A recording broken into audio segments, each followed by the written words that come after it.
देखो, जैसे मान लो अगर हमें एंगल बिटवीन टू सर्कल्स चाहिए। सर्कल देखो क्या होता है, जैसे कि कई बार दो सर्कल्स दिए जाते हैं, तो सर्कल्स के बीच के एंगल को निकालने का भी जो मेथड मैंने आपको बताया वही होगा, कोई समस्या नहीं। सर्कल का पॉइंट ऑफ इंटरसेक्शन निकालना होगा, फिर उस पॉइंट पर दोनों का अलग अलग स्लोप निकालना होगा, और फिर वही फार्मूला लगा करके एंगल बिटवीन टू सर्कल्स आ जाएगा, जैसे मैंने भी आपको बताया, है ना। अब क्या होता है, अगर दो सर्कल्स दिए जाते हैं तो कई बार उनका पॉइंट ऑफ इंटरसेक्शन निकालना थोड़ा मुश्किल होता है ना। तो देखो, एंगल्स बिटवीन टू सर्कल्स के लिए एक अलग कॉन्सेप्ट भी अपने पास है, लेकिन ये सिर्फ सर्कल में लगेगा, लेकिन इससे सर्कल के क्वेश्चन काफ़ी इजी हो जाएंगे। ध्यान देना, देखो क्या होता है, जैसे मान लो हमारे पास दो सर्कल्स हैं ऐसे करके, ठीक है, ये दो सर्कल्स हैं, ये मान लो एक का सेंटर है, ये मान लो दूसरे का सेंटर है। ध्यान दो, अब देखो होता क्या है, मैंने क्या बताया अभी आपको कि या तो आप एंगल बिटवीन टेंजेंट्स निकालिए या आप एंगल बिटवीन नॉर्मल्स निकालिए, एक ही बात है। तो मतलब दो कर्व के बीच का एंगल निकालने के लिए आप टेंजेंट्स के बीच का एंगल भी निकाल सकते हैं और आप नॉर्मल्स के बीच का एंगल भी निकाल सकते हैं। तो क्या होगा, जैसे मान लो इस सर्कल का एक नॉर्मल मैंने बनाया, देखो ये इस सर्कल का नॉर्मल हो गया ऐसे, है ना। नॉर्मल हमेशा सेंटर से जाता है, और देखो ये इस सर्कल का नॉर्मल हो गया, नॉर्मल हमेशा सेंटर से जाता है। देखो ये इसका रेडियस हो गया r1 और इसका रेडियस हो गया r2, है ना। सर्कल का नॉर्मल हमेशा सर्कल के सेंटर से जाता है, और देखो इन दोनों सेंटर्स को मिला दिया, इनके बीच का डिस्टेंस मान लीजिए d हो गया d। मान लो ये एंगल थीटा है ना, जो हमें चाहिए। तो देखो थीटा क्या है, थीटा है एंगल बिटवीन नॉर्मल्स, है ना। देखो थीटा एंगल बिटवीन नॉर्मल्स है। देखो इस सर्कल का ये नॉर्मल उसके सेंटर से जा रहा है, इस सर्कल का ये नॉर्मल उसके सेंटर से जा रहा है, और थीटा क्या है, एंगल बिटवीन नॉर्मल्स, नॉर्मल्स के बीच का एंगल थीटा है जो हमें चाहिए। देखो ये इसकी रेडियस r1, ये इसकी रेडियस r2, और d क्या है, सेंटर्स के बीच का डिस्टेंस। देखो ध्यान दो, क्या होता है जब हम लोग ट्रायंगल की बात करते हैं, तो देखो ट्रायंगल में मान लो ये a है, ये b है, ये c है। a के अपोजिट साइड होती है स्मॉल a, b के अपोजिट साइड स्मॉल b, और c के अपोजिट साइड होती है स्मॉल c।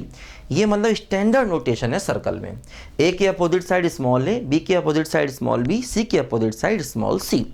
देखो जैसे अगर हमें ये वाला एंगल निकालना हो cos a, तो होता है b square plus c square minus a square upon 2bc, है ना।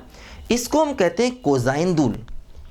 जैसे cos a चाहिए तो b square plus c square minus a square upon 2bc।